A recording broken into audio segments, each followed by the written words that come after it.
여러분 안녕하십니까? 가장 빠른 종합뉴스 뉴스큐 시작합니다. 제주 해상에서 조업 중이던 어선에서 불이 나 한 명은 숨졌고 11명은 실종 상태입니다. 또 예멘 해역에선 후티 반군에 의해 우리 국민 2명이 탄 선박이 납포되기도 했는데 잠시 뒤에 이 소식들 먼저 속보로 알아보도록 하겠습니다. 홍콩 시위가 6개월째로 접어든 가운데 시위대와 경찰의 충돌은 점점 격화돼서 전쟁터를 방불케 하고 있을 정도입니다. 현지에서 취재 중인 1인 미디어 길바닥 저널리스트 박훈규 PD를 직접 연결해 보겠습니다. 먼저 오늘의 주요 뉴스입니다. 오늘 아침 제주 바다에서 조업 중이던 어선에서 불이 나 한국인 6명과 베트남인 6명 등 선원 12명이 실종됐습니다. 이 가운데 1명이 발견됐지만 숨졌고 11명은 아직 찾지 못했습니다. 아프리카 예멘 해역에서 우리 국민 2명이 타고 있는 선박이 후티 반군에 납포됐습니다. 반군 측은 납치된 선박이 한국 국적으로 확인되면 억류된 선원과 함께 선박을 풀어주겠다고 밝혔습니다. 방위비 분담금 3차 협상 이틀째 일정이 1시간 만에 파행 종료됐습니다. 미국은 우리 정부가 요구에 호응하지 않는다며 먼저 자리를 떠났습니다. 협상 파행이 이례적으로 외부에 노출까지 되면서 앞으로 협상과 동맹 관리에 부담이 커지고 있습니다. 코레일 노사의 본 교섭이 결국 결렬됐습니다. 양측은 오늘 밤 늦게까지 추가 협상을 계속하겠다는 방침인데 이마저 결렬되면 철도 노조는 내일 오전 9시부터 무기한 총파업에 돌입합니다. 검찰이 이동호 전 고등군사법원장에 대해 구속영장을 청구했습니다. 군납업체 대표에게서 억대 금품을 받은 혐의의 이 전 법원장은 어제 최종적으로 파면돼 민간인 신분 상태입니다. 홍콩 경찰의 강경 진압이 이어지면서 홍콩 이공대에는 시위대 100여 명만 남은 상황입니다. 홍콩 정부가 이들에게 투항을 권유한 가운데 시위대 저항이 막바지에 왔다는 분석이 나오고 있습니다. 네, 오늘 아침 제주 차귀도 서쪽 바다에서 조업 중이던 어선에서 불이 났습니다. 네, 어선엔 선원 12명이 타고 있었는데 선원 1명이 숨졌고 11명은 아직 찾지 못하고 있습니다. 예, 취재기자 연결하겠습니다. 류충섭 기자. 네, 전국부입니다. 예, 사고 해역에서 발견돼서 후송된 선원은 숨진 걸로 전해졌죠? 네, 그렇습니다. 병원으로 후송된 선원은 도착 당시 숨진 상태였던 것으로 확인됐습니다. 선원이 발견된 것은 화재 발생 3시간 15분 정도 지난 오전 10시 20분쯤입니다. 발견 당시 선원은 구명조끼를 입지 않았으며 의식과 호흡, 맥박이 없어 헬기로 병원으로 후송됐습니다. 하지만 선원은 숨진 상태였으며 한국인 선원 김모 씨로 확인됐습니다. 나머지 선원 11명은 실종 상태입니다. 사고 해역을 중심으로 수색 작업을 펴고 있지만 파고가 높고 바람이 거세 어려움을 겪고 있습니다. 불이 난 29톤급 통영 선적어선 대성호에는 한국인 6명과 베트남인 6명 등 모두 12명이 타고 있었던 것으로 파악됐습니다. 네, 실종자 숫자가 꽤 많은 상황인데 현재 구조 작업 어떻게 이루어지고 있습니까? 네, 사고는 오늘 아침 7시 5분쯤 제주 차기도 서쪽 76km 해상에서 났는데요. 불에 탄 대성호는 오전 9시 40분쯤 전복됐고 선미 부분이 해상에 떠 있는 상태로 표류 중입니다. 해경은 실종 승선원 11명의 구조 골든타임을 사고 발생 후 24시간으로 보고 수색하고 있습니다. 해경 구조대원들은 대성호의 선미 내부를 3차례 수색했지만 실종자를 찾지 못했습니다. 선체 격벽이 무너지고 형체를 알아보기 어려울 정도로 화재가 심해 별다른 성과는 없었습니다. 또 대성호의 마지막 신호는 사고 신고 약 3시간 전인 오늘 새벽 4시 15분까지 있었던 것으로 파악됐습니다. 해경은 대성호가 오늘 새벽 3시쯤 다른 갈치잡이 어선과 교신한 것으로 확인됐으며 선체에 설치된 선박 자동 식별 장치 AIS는 4시 15분쯤 소실됐다고 밝혔습니다. 현재 해경은 사고 해역에 함정 9척과 항공기 10대를 투입했으며 내일부터는 무인 잠수정도 동원해 수중 수색도 펼칠 계획입니다. 지금까지 전국부에서 YTN 유충섭입니다. 네, 이번 사고와 관련해 문재인 대통령은 모든 자원을 총동원해 인명 구조에 최선을 다하라고 지시했습니다. 또 피해자 가족에게 진행 상황을 최대한 신속하게 알려주고 베트남 피해자 가족에게도 한국 방문 등 필요한 편의를 보장하라고 강조했습니다. 아울러 현재 파도가 높고 수온이 낮은 만큼 구조대원들의 안전도 각별히 유의하라고 당부하기도 했습니다. 자, 그런가 하면 예멘 서해상에서 우리 국민 2명을 비롯해서 16명이 탑승한 선박 3척이 후티 반군에 의해서 납포됐습니다. 후티 반군은 한국 선박으로 확인되면 배와 선원을 모두 풀어주겠다는 뜻을 밝힌 것으로 전해졌습니다. 취재기자 연결하겠습니다. 장하영 기자. 네, 외교부입니다. 자, 우선 납포 사건이 발생한 곳 어디입니까? 네, 아프리카 홍해에 위치한 예멘 카마란 섬 서쪽 15마일 해상입니다. 예멘 현지 시간으로는 17일 밤 9시 50분, 우리 시간으로 어제 새벽 3시 50분쯤 우리나라 국적의 준설선 웅진 G16호와 이 배를 이끄는 예인선 웅진 T1100호, 그리고 사우디아라비아 국적의 예인선인 라빅 3호가 후티 반군에 의해 납포됐습니다. 외교부는 납포된 선박 3척에 63살 김모 씨와 61살 이모 씨 등 한국인 2명을 포함해 모두 16명이 탑승해 있었다고 밝혔습니다. 외교부는 어제 아침 7시 24분쯤 납포된 우리 국민이 선사에 메시지를 보내 해적에 의해 선박이 접수된 것 같다는 사실을 알려왔다고 말했습니다. 또 오만 무스카트항에 주둔하고 있는 청해부대 소속 강감찬 함을 어제 오전 11시에 인근 해역으로 급파했다고 전했습니다. 이 선박들은 사우디아라비아의 지잔항을 출발해 소말리아의 베르베라 항으로 이동하던 중이었는데요. 후티 반군은 해당 배들이 영해를 침해했기 때문에 살리프항에서 억류해 조사 중이라는 입장입니다. 현재 납포된 배들은 예멘 호다이다주 살리프항에 정박돼 있고 선원들은 모두 무사한 걸로 확인됐습니다. 또 후티 반군 측에서 해당 배가 한국 선박으로 밝혀지면 선원과 함께 선박을 풀어주겠다는 의사를 밝힌 걸로 알려졌습니다. 우리 국민이 후티 반군에 의해 억류된 건 이번이 처음이지만 다른 나라 선박을 납포했다가 풀어준 적은 몇 차례 있었다고 외교부는 설명했습니다. 후티 반군은 이란의 지원을 받아 사우디아라비아가 이끄는 동맹군과 예멘에서 내전 중으로 정전 합의가 이루어졌지만 이 지역 정세가 아직 불안한 상황입니다. 또 청해부대가 출항했지만 군사작전 등은 염두에 두고 있지 않다고 우리 외교부는 밝혔는데요. 이 미국 등 우방국들의 정보자산을 활용해서 상황을 주시하고 있다고 설명했습니다. 지금까지 외교부에서 전해드렸습니다. 인력 충원과 임금 인상 등을 놓고 코레일 노사가 최종 본교섭을 벌였지만 결국 접점을 찾지 못했습니다. 추가 협상 가능성도 있지만 끝까지 합의점을 찾지 못할 경우 철도노조는 내일부터 무기한 전면 파업에 들어갑니다. 취재기자 연결하겠습니다. 최하영 기자. 네, 경제부입니다. 네, 무기한 전면 파업. 그럼 노사가 접점을 찾지 못하면서 철도노조 파업은 내일부터 당장 시작이 되는 겁니까? 네, 일단 현재까지는 파업 가능성이 커 보입니다. 앞서 오늘 오전 11시부터 한국철도공사 사장과 전국철도노조 위원장이 최종 본교섭을 시도했지만 논의 1시간여 만에 합의점을 찾지 못하고 빈손으로 나왔습니다. 앞서 코레일 노사는 지난해 주 52시간제 도입에 따라 기존 3조 2교대에서 4조 2교대로 개편해 내년부터 전면 시행하기로 합의했는데요. 이를 위해 노조 측은 안전인력 4천여 명을 더 늘려야 한다고 주장했지만 코레일 측은 1,800명이면 충분하다고 맞서 입장차를 좁히지 못했습니다. 여기에 비정규직의 직접 고용과 임금 4% 인상 논의까지 지지부진했는데요. 협상 결렬 뒤 철도노조는 이낙연 국무총리의 당부에도 불구하고 국토부가 안전인력 증원안을 단 한 명도 제시하지 않았다며 강도 높게 비판했습니다.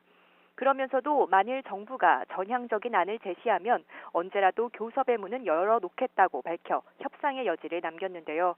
만약 끝까지 협상이 이루어지지 않는다면 철도노조는 예고했던 대로 내일 오전 9시부터 무기한 전면 파업에 돌입합니다.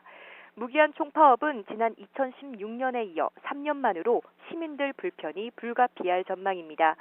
국토부는 불편을 최대한 막기 위해 대체 기관사를 확보하고 고속버스 등 대체 수송력을 늘릴 방침이지만 일반 열차 운행률은 평상시의 60%, 광역 전철 운행률은 82%, KTX는 69% 수준까지 떨어질 것으로 예상됩니다.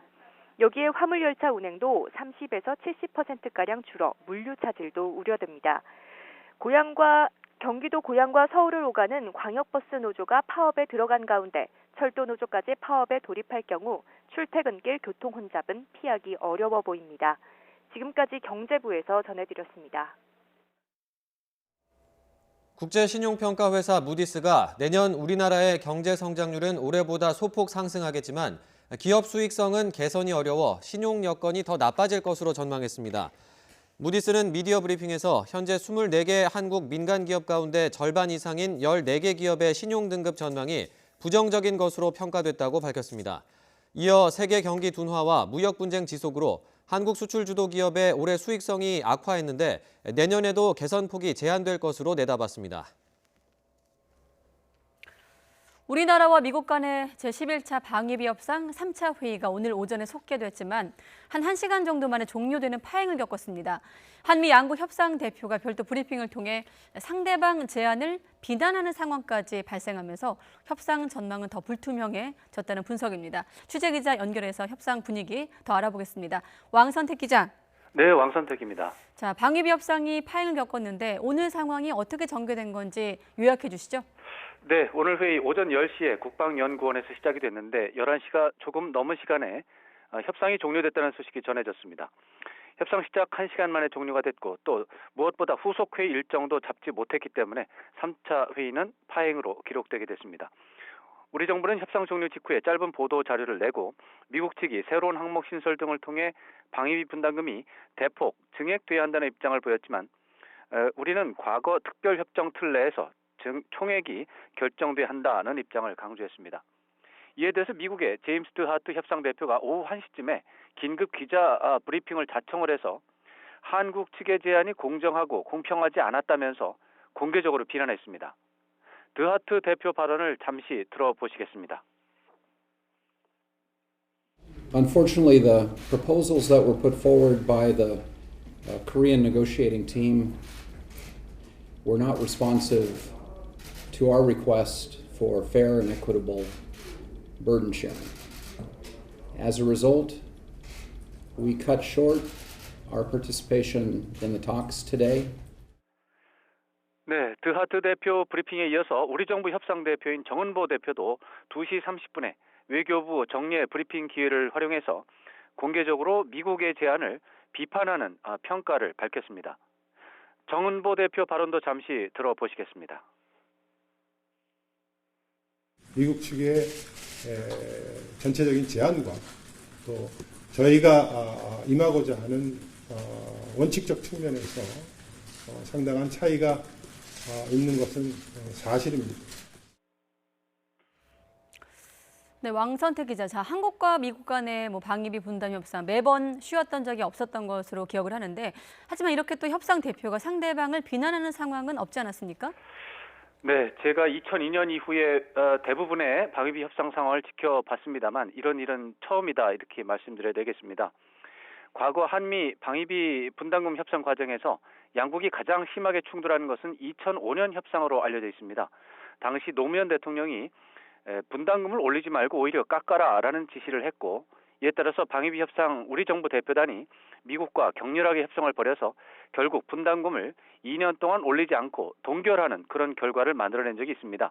이 시기에 한국과 미국은 내부적으로 상당히 충돌을 벌였는데 이것이 외부에 노출되지는 않았었습니다. 전례 없는 일이 이번에 발생한 것은 우선 미국 협상 대표들이 도널드 트럼프 대통령의 지시에 따라서 터무니없이 많은 금액을 달라고 요구하기 때문으로 보입니다. 미국 협상 대표들도 황당한 요구라는 것을 알고 있지만 트럼프 대통령의 지침을 따르고 있다는 점을 보고하기 위해서 과잉 행동을 하는 것으로 분석됩니다. 또 이와 관련해서 우리 측 협상 대표가 기존의 외교부 출신에서 기재부 출신으로 변경된 것도 영향을 미친 것으로 보입니다. 외교부 출신 협상 대표는 한미 동맹에 파열음이 노출되는 것을 막고 협상을 진행하려는 특성이 있었지만 현재 정은보 대표는 기재부 출신으로 황당한 요구에 대해서는 단호하게 대응하는 특성을 보이는 것으로 해석됩니다. 이렇게 3차 회의가 파행으로 종료가 되고 특히 차기 회의 날짜도 잡지 못했기 때문에 한미 방위비 협상 전망은 더욱 불투명해진 것으로 평가됩니다.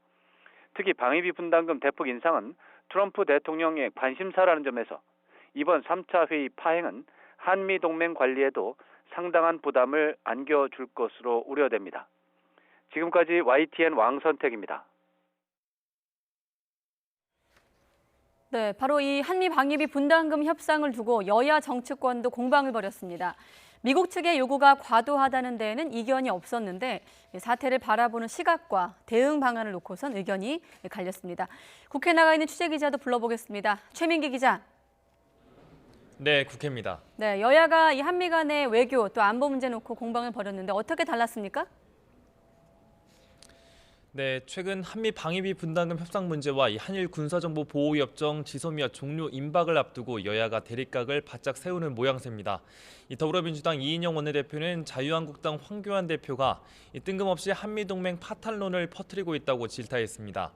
황 대표가 지소미아를 종료하면 큰 태풍이 온다고 비상행동 방침까지 밝히며 국민 불안감을 짚히는 데 앞장서고 있다면서 황 대표의 주장은 광화문 아스팔트 극우 세력이나 할 법한 국익 훼손 언동이라고 강도 높게 비판했습니다. 직접 들어보겠습니다. 황교안 대표 주장에는 국익이 없습니다. 민심과도 한참 동떨어져 있습니다. 오직 광화문 아스팔트 극우 세력이나 할 법한 주장이라고 저는 단정합니다. 이 한국당 나경원 대표는 한미 방위비 분담금 갈등의 본질은 한미동맹 위기라고 날을 세웠습니다. 계속해서 한미일 공조에서 문재인 정권이 이탈하려는 제스처를 보이면서 한미동맹에 대한 미국의 불신이 깊어진 게 화근이라고 지적했습니다. 문재인 정권이 계속해서 한미동맹과 한미일 공조에서 이탈하려는 듯한 제스처를 보임에 따라 한미동맹에 대한 미국의 불신이 깊어진 것이 그 화근입니다. 다만 한국당도 미국 측에 대해서도 분담금 문제를 거래와 비용 구조로 폄훼하지 말고 한미 가치동맹 관점에서 봐야 한다며 과도한 인상 요구는 안 된다고 밝혔습니다. 오늘 국회 국방위원회에서도 방위비 분담금과 관련한 발언이 나왔지만 미국 측의 인상 요구 폭이 너무 과도하다는 데 의견이 모아졌습니다. 네, 그리고 내일은 원내대표들도 이 방위비 분담금 협상 문제 관련해서 미국을 방문할 예정이죠? 네, 그렇습니다. 내일 오전 민주당 이인영, 한국당 나경원, 바른미래당 오신환 원내대표 등 3당 원내대표들은 미국으로 출국합니다. 2박 4일 일정으로 여야 원내대표들은 미 의회와 국무부 인사들을 만나 이 한미 방위비 분담금 협상과 관련한 우리 국회의 입장을 전달할 예정입니다. 이 국회는 한미 양국의 공정한 분담금 합의를 촉구하는 결의안을 채택하려고 했지만 사안을 바라보는 여야의 입장차로 오늘 본회의에는 처리되지 못했습니다. 앞서 국방위원회 소속 민주당 의원들은 오늘 오전 기자회견을 열어 미국이 과도한 인상 요구를 계속하면 국회 비준 동의를 거부하겠다고 밝히는 등 야당보다 더 강경한 목소리를 내고 있습니다. 이번 원내대표 방미 일정에 이어 다음 달 초에는 국회 외교통일위원회 소속 의원들도 미국을 방문해 한미 방위비 분담금에 대한 미국 측 입장을 듣고 우리 측 입장도 설명할 예정입니다. 지금까지 국회에서 YTN 최민기입니다. 한국 정부가 군사정보보호협정 지소미아 종료 결정을 재검토하는 전제 조건으로 일본의 수출 규제 처리를 거론한 것과 관련해 일본 주무부처 장관이 부정적인 입장을 밝혔습니다. 가지야마 히로시 경제산업상은 기자회견에서 한국에 대한 수출 규제는 수출과 관련된 일본 국내 운용 방식을 바로잡은 것으로 다른 나라와 협의해 결정할 문제가 아니라고 말했습니다. 이 같은 발언은 지소미아 연장 조건으로 일본 정부의 수출 규제를 철회하라는 한국 정부 요구를 수용하지 않겠다는 일본 정부 입장을 분명히 한 것으로 풀이되고 있습니다. 군납업자로부터 억대 금품을 받은 의혹이 제기된 이동호 전 고등군사법원장에 대해 검찰이 구속영장을 청구했습니다. 전날 국방부의 파면 조치로 민간인 신분이 된 이 전 법원장은 서울중앙지방법원에서 영장 심사를 받게 됩니다. 취재기자 연결하겠습니다. 박석영 기자. 네, 서울중앙지검입니다. 전 고등군사법원장이면 군 최고 사법기관 수장 출신 인사에 대해서 검찰이 구속영장을 청구를 한 건데요. 이동호 전 법원장이 구체적으로 어떤 혐의를 받고 있습니까? 네, 검찰이 오늘 오전 이동호 전 고등군사법원장에 대한 구속영장을 청구했습니다. 서울중앙지검 방위사업수사부는 특정범죄 가중처벌법상 뇌물과 범죄수익은닉법 위반 혐의로 이 전 법원장에 대한 구속영장을 청구했다고 밝혔습니다. 이 전 법원장은 군납업체 대표 정모 씨로부터 수년 동안 1억에 가까운 현금과 향응을 받은 혐의를 받습니다. 검찰은 이 전 법원장이 금품을 받고 그 대가로 정 씨의 식료품 납품 과정에 영향력을 행사한 것으로 보고 있습니다. 검찰은 이 전 법원장이 차명 계좌를 통해 정기적으로 뒷돈을 챙긴 금융거래 내역을 확보해 범죄수익은닉규제법도 적용한 것으로 전해졌습니다. 앞서 검찰은 지난 5일 국방부 청사한 고등군사법원 등을 압수수색했습니다. 이어 지난 8일 금품을 건넨 군납업체 대표 정 씨를 소환해 조사했고 지난 15일에는 이전 법원장도 불러 조사했습니다. 이전 법원장은 첫 검찰 조사에서 돈을 받은 사실관계는 대부분 시인하는 취지로 진술한 것으로 알려졌습니다.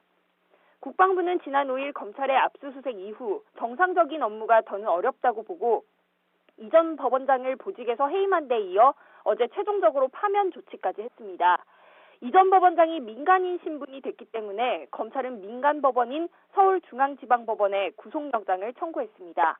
검찰은 금품을 건넨 정 씨가 오랜 기간 동안 해당 업체를 운영하면서 이전 법원장 외에도 다른 군 관계자에게 금품을 건넸을 가능성에 대해서도 수사를 확대하고 있습니다. 다만 현재까지 이전 법원장 외에 다른 군 장성 가운데 피의자 신분으로 조사받은 사람은 없는 것으로 전해졌습니다. 지금까지 서울중앙지검에서 YTN 박서경입니다. 검찰이 한국타이어 조현범 대표의 구속영장을 청구했습니다. 서울중앙지검 조세범죄조사부는 배임 수재와 업무상 횡령, 범죄수익 은닉법 위반 혐의로 조 대표의 구속영장을 청구했다고 밝혔습니다. 검찰은 앞서 지난 1월 국세청이 고발한 한국타이어 탈세 사건을 수사하는 과정에서 다른 범죄 혐의를 발견해 별건으로 영장을 청구한 것으로 전해졌습니다. 조 대표는 이명박 전 대통령의 사위로 한국타이어는 해외 부동산 매입과 증여 과정에서 역외 탈세 의혹 등이 제기되기도 했습니다. 유재수 부산경제부시장의 감찰 무마 의혹을 수사 중인 검찰이 유 부시장의 자택과 관련 업체 등을 압수수색하고 있습니다. 서울 동부지방검찰청은 오늘 오전부터 유 부시장의 자택과 서울 여의도의 한 자산운용사 사무실 등 5곳에 수사관을 보내 압수수색하고 있다고 밝혔습니다. 유 부시장은 금융위원회 금융정책국장에 재직한 지난 2017년 업체 관계자들로부터 각종 편의와 자녀 유학비 등을 챙긴 의혹으로 청와대 민정수석실 감찰을 받았지만 당시 별다른 징계를 받지 않았습니다. 베트남인 아내를 살해하고 시신을 안매장한 50대 남성의 구속 여부가 이르면 오늘 저녁에 결정됩니다. 의정부 지방법원은 오늘 오전 10시 반 살인 혐의를 받는 55살 A씨의 구속영장 실질 심사를 진행했습니다. A씨는 지난 16일 새벽 경기 양주시 고읍동에 있는 자신의 집에서 흉기로 베트남 국적 아내 30살 B씨를 숨지게 한 뒤 시신을 안매장한 혐의를 받고 있습니다.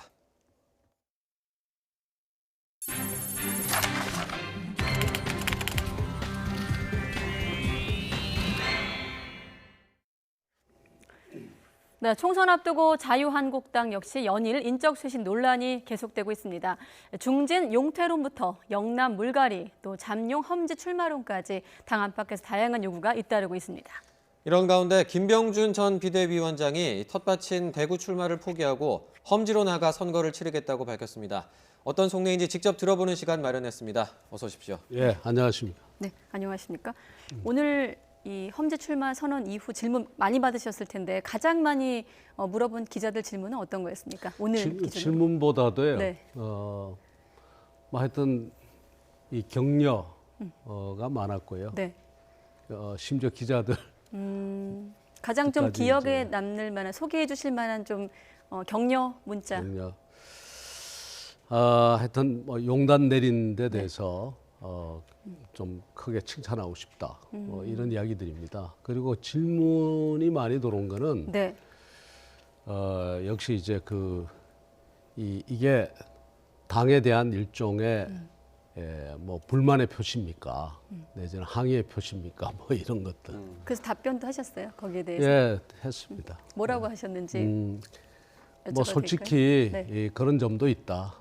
지금 누군가는 누군가가 아니라 사실은 다들 지금 당이 지금 비호감도 63%라고 하는 것이 이게 보통 일이 아니지 않습니까? 네. 호감도가 63%라면 참 좋겠는데 비호감도 63%라는 건 정말 당이 앞으로 가는 길에 큰 절벽이 앞에 딱 이제 놓여 있는 겁니다. 네. 그래서 이걸 뚫고 나가자면 다들 전부 내려놓고 희생을 해야 된다는 생각을 해줘야 되는데 예.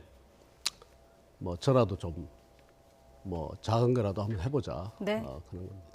그러니까 이번에 그런 결심을 내리시게 된 특별한 계기 같은 게 있을까요? 예, 이제 뭐 솔직히 말해서 압박도 많이 받았습니다. 예.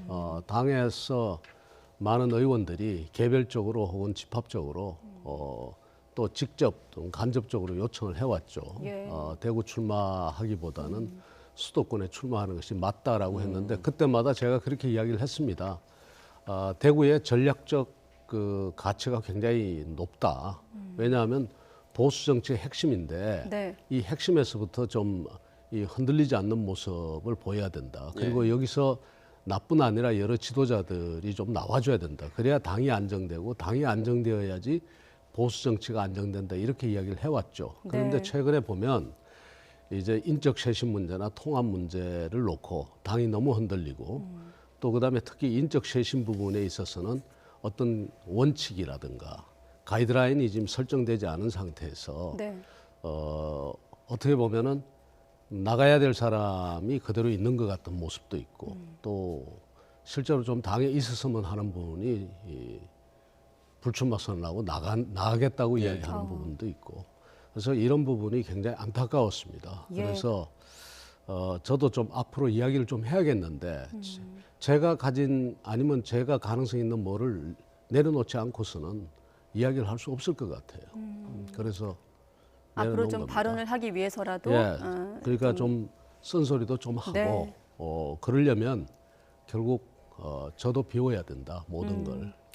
참고로 지금 대구 말씀하신 수성갑 같은 경우는 사선 중진이죠. 김부겸 민주당 의원의 지역구이기도 한데 이 지역에 이제 출마 안 하시기로 결심하셨으니까 어떤 인물이 좀 한국당에서 나서야 된다고 보십니까? 뭐 딱 그 지역을 가지고 이야기를 하기는 힘들겠죠. 예. 국회의원이 정말 국회의원 다 왔으면 좋겠어요. 의원답지가 않아요. 많은 부분이.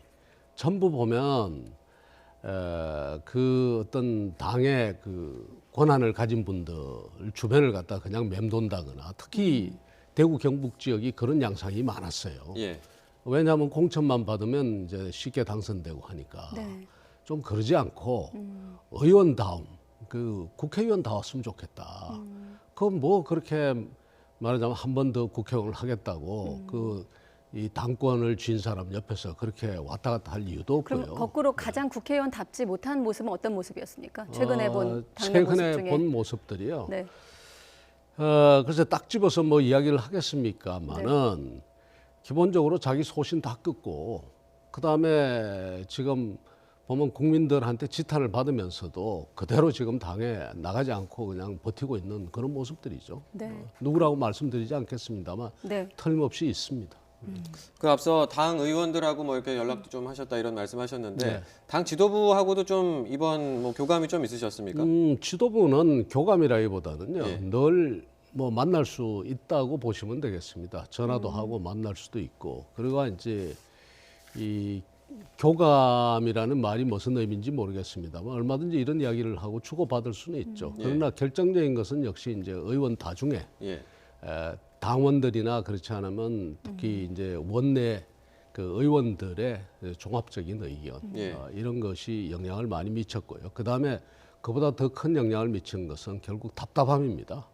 뭔가 지금 통합 문제도 잘 안 풀리고 인적 쇄신 문제도 안 풀리고 정말 나가야 될 사람이 안 나가고 안 나가도 좋을 사람이 자꾸 선언을 하고 나오고 이런 부분들이 좀 안타까워서 그런 거예요. 네, 알겠습니다. 앞서 나가야 될 사람은 안 나가고 예. 나가지 말아야 될 사람은 나갔다. 혹시 김세현 의원을 두고 얘기했는지는 잘 예. 모르겠습니다만은 예. 맞습니까? 지목하시는 겁니까? 예, 김세현 네. 의원 전 참 아까운 분이라고 생각합니다. 솔직히 말해서 국회에 좀 더 있었으면 싶고요. 예. 그리고 그런 분인데 물론 이제 나가면서 그런 당에 대해서 좀 심한 말 한 부분도 있습니다. 무슨 저 좀비라든가 이런 말을 하는데 그것도 사실은 저는 그만큼 당을 아꼈기 때문이라고 생각이 되고요. 그러나 다른 여러 가지 모습에서 사실은 저는 뭐 정말 의원다움이 살아있는 그런 의원 중에 한 사람이었다고 봅니다. 이번 뭐 지금 험지 출마하시겠다는 김정준 위원장을 포함해서 앞으로 한국당에서 어느 정도 쇄신폭이 넓혀질지 모르겠지만 김세현 의원의 선언이 마중물 역할을 할 것으로 예상할 수 있을까요? 네, 기대하십니까? 저는 했으면 좋겠습니다.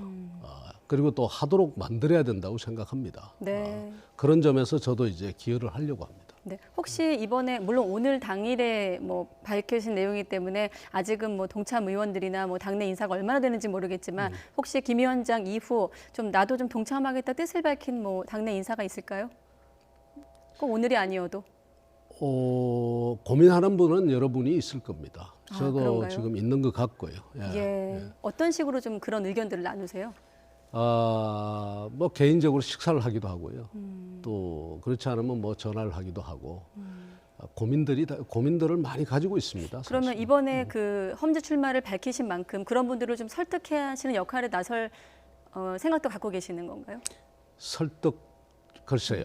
설득이라기보다는 본인들이 정말 제대로 판단을 해줬으면 좋겠고요. 그 다음에 또 그렇지 않으면은 결국은 외부에서 상당한 압력이 있을 수밖에 없을 것이다. 그렇게 생각을 합니다. 사실은 대구 이야기를 드리면 네. 어떤 대구 시민의 그 원로 그룹들이 한 번은 찾아오셔서 하는 말이 지금 현역 의원들 다 공천을 하게 되면 그렇게 되면 자신들도 그냥 있지 않겠다. 뭐 이런 식으로 이야기를 하는 분들도 있거든요. 그러니까 여러 형태의 그런 압력들이 있게 될 겁니다. 네. 예, 앞서 그 인적 쇄신 기준이나 보수통합 문제 관련해서 아쉬운 점이 있다 이렇게 말씀하셨는데 전 비대위원장으로서 지금 지도부인 뭐 자유한국당 황교안 대표에게 뭐 조언이라든지 좀 이렇게 해야 되는 거 아니냐 좀 전하고 싶은 말씀 있다면요? 아주 짧게 한마디만 드린다면요. 네. 결국은 자기 희생입니다. 자기 희생이요. 예, 제가 비대위원장에 있으면서 당협위원장 21명을 현역 의원들을 당협위원장에서 배제를 했는데요. 예.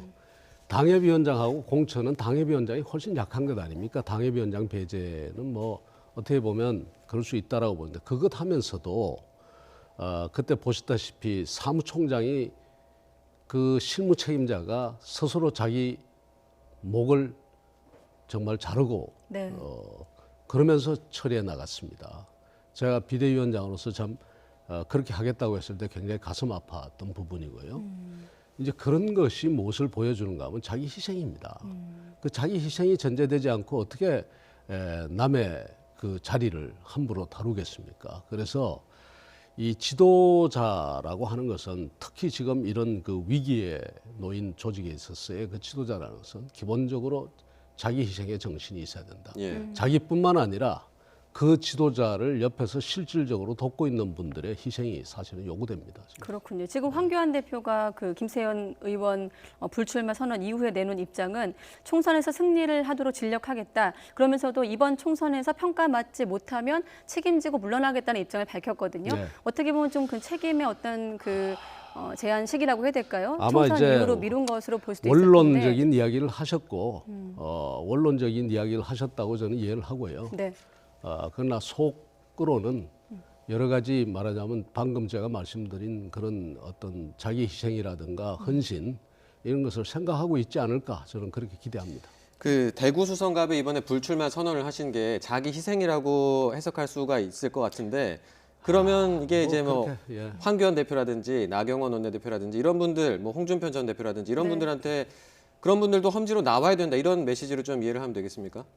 그래서 그분들이 어떻게 해석할지는 그분들께 맡기겠습니다. 다만 저로서는 하여튼 제가 비대위원장으로서 당대표를 지낸 그런 사람이 예. 지금 이런 순간에 말하자면 의원들 다수가 오히려 일종의 말하자면 서울 출마라는 그런 이 험지 출마라는 헌신을 좀 해달라고 하는데 그것을 나 몰라라 할 수는 없을 것 같습니다. 네, 알겠습니다.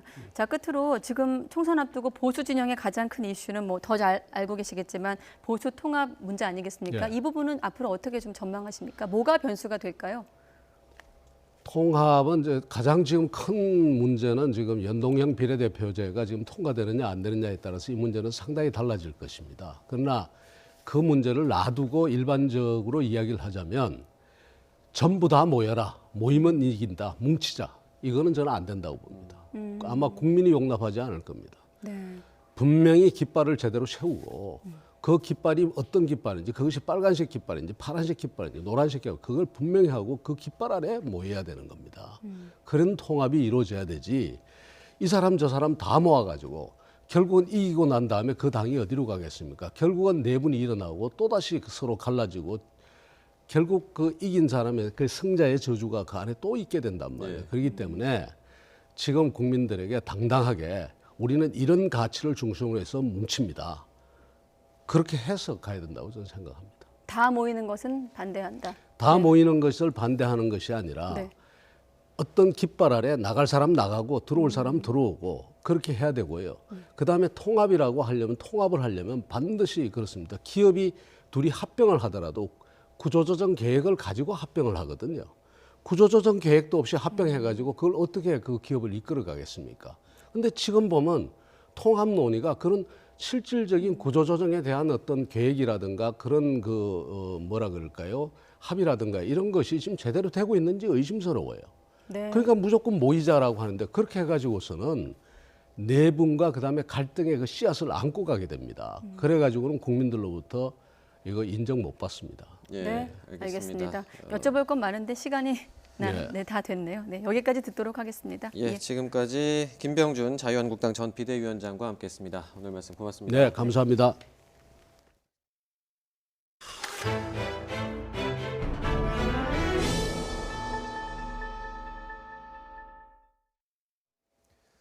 문재인 대통령이 오늘 저녁 8시부터 100분 동안 국민 패널 300명과 함께 국민과의 대화를 진행합니다. 정해진 각본 없이 열리는 이번 행사에서는 일자리나 복지 정책부터 정치개혁 그리고 한반도 비핵화 등 다양한 현안에 대한 진솔한 문답이 오갈 것으로 보입니다. 취재기자 연결하겠습니다. 김도원 기자. 네, 정치부입니다. 오늘 행사가 생중계로 진행이 되는데요. 문재인 대통령이 그동안 기자회견은 여러 번 열었지만 일반 국민에게서 자유롭게 질문을 받는 건 처음이죠. 네, 문재인 대통령이 사실상 처음 여는 국민과의 대화입니다. 오늘 저녁 8시에 시작되고요. 가수 배철수 씨가 진행을 맡았습니다. 100분 동안 이어지는 오늘 행사에서는 문 대통령의 간단한 모두 발언 이후에 참석자들의 자유로운 질문과 문 대통령의 즉석 답변이 이뤄질 예정입니다. 청와대는 참석자 선정, 질문 내용, 프로그램 진행 방식 등에 대해 일절 관여하지 않았다고 밝혔습니다. 그만큼 국민의 다양한 의견이 여과 없이 전달되는 소통의 장이 될 거라는 기대입니다. 문 대통령은 어제와 오늘 일정을 비우고 예상되는 질문에 대한 답변을 정리하는 등 국민과의 대화 준비에 집중했습니다. 그 국민 패널 300명이 선정됐는데 어떤 사람들이 참여합니까? 네, 패널은 지난 10일부터 일주일 동안 주최 측 방송사 홈페이지에 신청한 16,000명 가운데 전화 면접을 거쳐서 선정이 됐습니다. 대표성을 갖게 하기 위해서 지역, 성별, 연령별 비율을 골고루 반영하고 또 사회적 약자와 소외 지역 국민을 배려했다는 설명을 들었다고 고민정 청와대 대변인은 밝혔습니다. 패널 중에는 사연이 있는 사람도 포함이 된 것으로 알려졌는데요. 독도 추락 헬기 실종자 가족, 축구교실 차량 교통사고로 자식을 잃은 어머니 등이 선정된 것으로 전해져 질문 기회가 주어질지 관심입니다. 그리고 각본이 없다 보니까 어떤 질문이 나올지도 예상하기가 어렵겠네요. 네, 문 대통령 입장에서는 시험범위 없는 시험을 보는 셈인데요. 청와대는 어떤 분야가 주로 다뤄질지 알 수 없어서 모든 분야를 총망라해 준비하고 있다고 밝혔습니다. 일반 국민이 참여하는 만큼 실생활과 밀접한 일자리, 부동산 등 경제 문제, 얼마 전 끝난 수능 시험을 포함해 대입과 교육 문제가 나올 수도 있고요. 또 한반도 비핵화와 남북관계, 한일관계 같은 외교안보 사안부터 정치개혁, 검찰개혁 또는 조국 전 장관 수사 문제까지 다소 불편할 수 있는 질문도 가능할 것으로 보입니다. 생방송이기 때문에 예상하지 못한 돌발 질문이 나올 수도 있습니다. YTN은 저녁 8시에 시작되는 이번 국민과의 대화 전체를 생중계로 전해드릴 예정입니다. 지금까지 정치부에서 YTN 김도원입니다. 갑자기 날씨가 많이 추워졌습니다. 이번 추위는 내일 아침에 절정을 이룬다고 하는데요. 취재기자 연결해서 추위 상황과 전망 알아보겠습니다. 김진두 기자. 네, 김진두입니다. 오늘도 꽤 추웠는데요. 내일은 오늘보다 더 춥다고요? 네, 그렇습니다. 오늘 아침 기온만 보면 가을이 아닌 겨울에 가까웠습니다.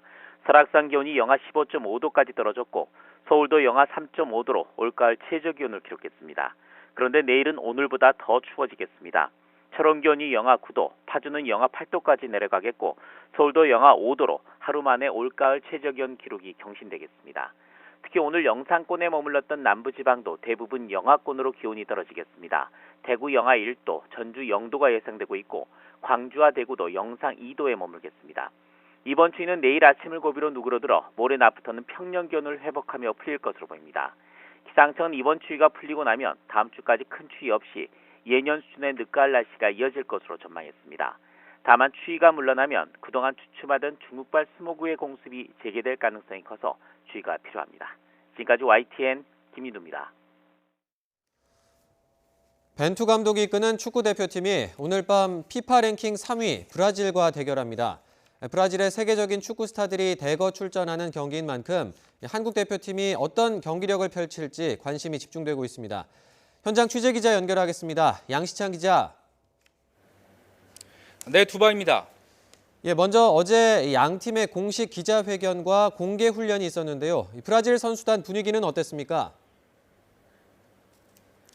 네, 말씀대로 한국 시각으로 어젯밤 늦게 양 팀의 공개 훈련과 또 공식 기자회견이 있었습니다.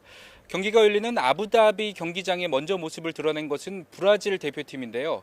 한국 팬들에게도 친숙한 피르미누나 알리송, 또 파비뉴, 또 제주스 같은 프리미어 리그뿐만이 아니라 레알 마드리드의 밀리탕과 또 바이에른 뮌헨의 쿠티뉴 등 유럽파로 구성된 22명 선수 모두가 그라운드에 모습을 드러냈습니다. 세계 최강팀 명성에 걸맞게 자유로운 분위기 속에서 훈련이 이루어졌는데요. 훈련이 시작했을 때는 굉장히 진지한 모습이었습니다. 근데 양 팀 이 대표팀 선수들의 이적률을 비교한 자료를 보니까 그 차이가 엄청 나던데요. 네, 그렇습니다. 축구 전문 사이트 트랜스퍼 마크트의 기준인데요. 브라질 대표팀의 이적료 총액은 1조 1,000억 원이 넘었습니다. 1,700억 원 정도로 책정된 한국 대표팀의 7배에 달하는 금액이고요. 또 1,000억 원 정도로 책정된 손흥민 선수를 제외하면 20배에 가까운 엄청난 금액입니다. 말 그대로 초호화 멤버라고 볼 수 있습니다. 하지만 화려한 선수 몇 명과 달리 브라질은 최근 5경기 성적이 3무 2패로 좋지 않았습니다. 직전 경기에선 영원한 라이벌 아르헨티나에 지면서 더욱 분위기가 좋지 않은데요. 그래서인지 어제는 본격 훈련이 시작된 뒤 굉장히 진지하게 훈련에 임하는 모습이었습니다. 브라질 치치 감독은 오늘 경기에 나설 것으로 전망되는 선수들을 전술 대형으로 세워놓고 패스 하나하나 직접 지시하는 열의를 보이기도 했습니다. 이 전술 대형이 맞다면 제주스와 쿠티뉴가 좌우 공격수로 나서고 최전방은 아르헨티나전에서 뛴 피르미누 대신 에버턴의 히살리숑이 설 전망입니다. 중원은 파비뉴, 수비는 밀리탕이 중심입니다. 치치 감독은 한국이 독일을 이긴 사실을 알고 있다면서 한국팀을 존중하지만 꼭 승리하고 싶다고 바람을 드러냈습니다. 직접 들어보시겠습니다. Consciência da força da Coreia, sim, da vitória que teve, jogo importante contra a Alemanha, dos jogos difíceis e duros que ela impôs. 이적료 차이만 해도 엄청나게 차이가 나는 이 초호화 군단 상대하는 우리 벤투어의 부담이 만만치 않을 것 같은데요. 네, 그렇습니다. 브라질은 다들 알고 계시는 것처럼 설명이 필요 없는 강팀입니다. 벤투 감독이 부임한 이후에 만나는 가장 강한 상대이기도 하죠. 한마디로 오늘 경기는 한국 축구의 현 주소를 알 수 있는 그런 대결로 볼 수 있겠습니다. 벤투 감독은 한국이 경기를 지배했던 앞선 경기와는 다른 양상으로 전개가 될 것이라면서 이에 대해서 대비를 하고 있다 이렇게 밝혔습니다. 브라질이 워낙 강팀인 만큼 공격보다는 수비 위주의 전술을 펼 가능성이 큽니다. 벤투어는 최근 월드컵 지역 예선에서 한 골도 내주지 않고 있는데요. 이 무실점 행진이 오늘 경기에서도 이어질지 관전 포인트가 되겠습니다. 특히 김민재와 김영권 두 센터백이 화려한 브라질의 공격 라인을 어떻게 봉쇄할지가 관심인데요. 최근에 철벽 방어에 폭풍 드리블로 주목받는 김민재를 보기 위해서 유럽 스카우터들이 몰렸다는 소식도 전해지고 있습니다. 오늘 경기가 김민재의 유럽 진출에 도약대가 됐으면 좋겠습니다. 그리고 손흥민 선수 얘기도 해보겠습니다. 브라질 팀이 유독 손흥민을 경계하고 있다고요? 그렇습니다. 어제 기자회견에서 치치 감독과 함께 동석한 수석 코치가 손흥민에 대한 경계심을 드러냈습니다. 아르헨티나의 메시처럼 한국은 손흥민을 중심으로 경기를 풀어간다. 손흥민에 대한 주의가 필요하다. 이렇게 밝혔습니다.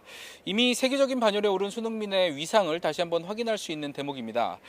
오늘 경기는 손흥민이 뛰는 올해 마지막 A매치입니다. 연말에 동아시안컵이 있지만 소속 리그 사정 등으로 차출이 어렵습니다. 그만큼 유종의 미를 거둬야 되는데요. 손흥민 선수의 인터뷰를 직접 들어보시겠습니다.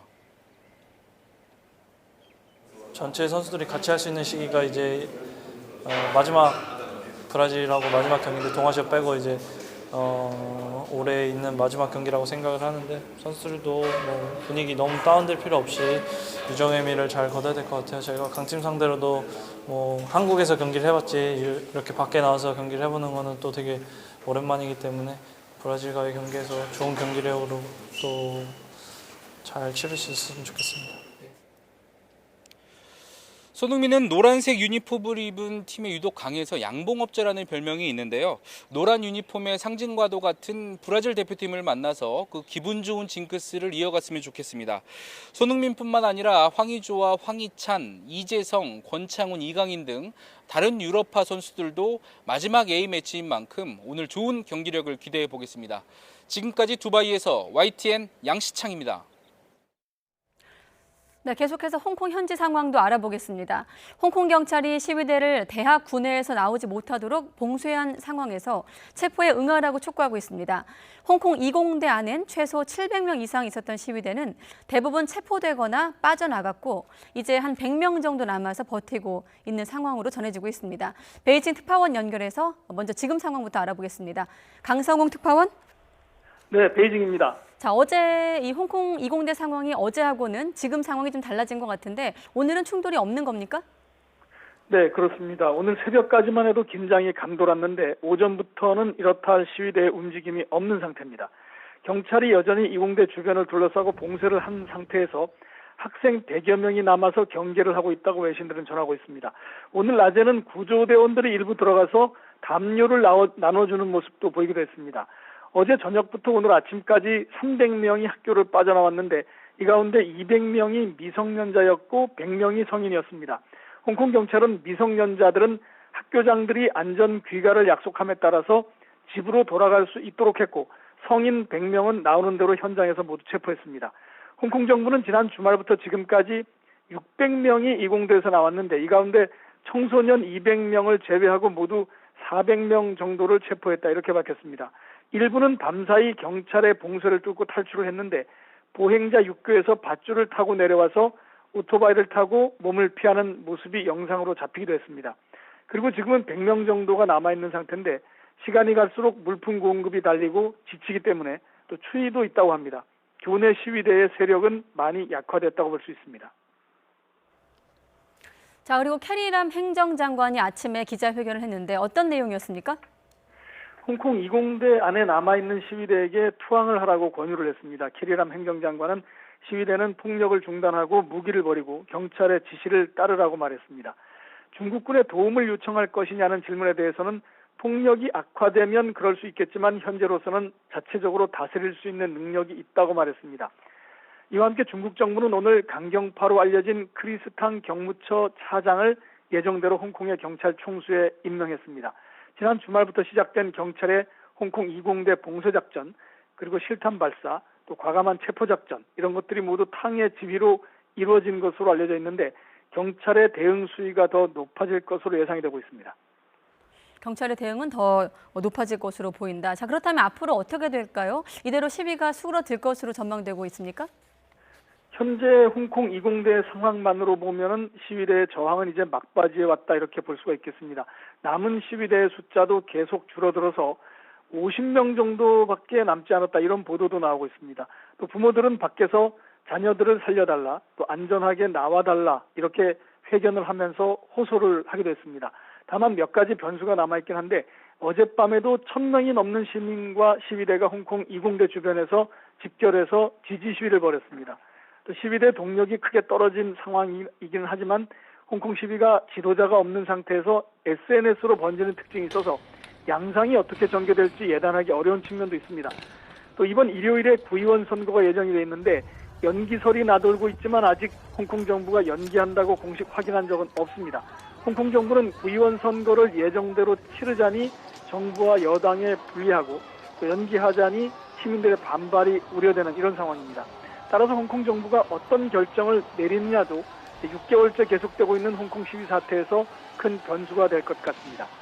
지금까지 베이징에서 YTN 강성우입니다.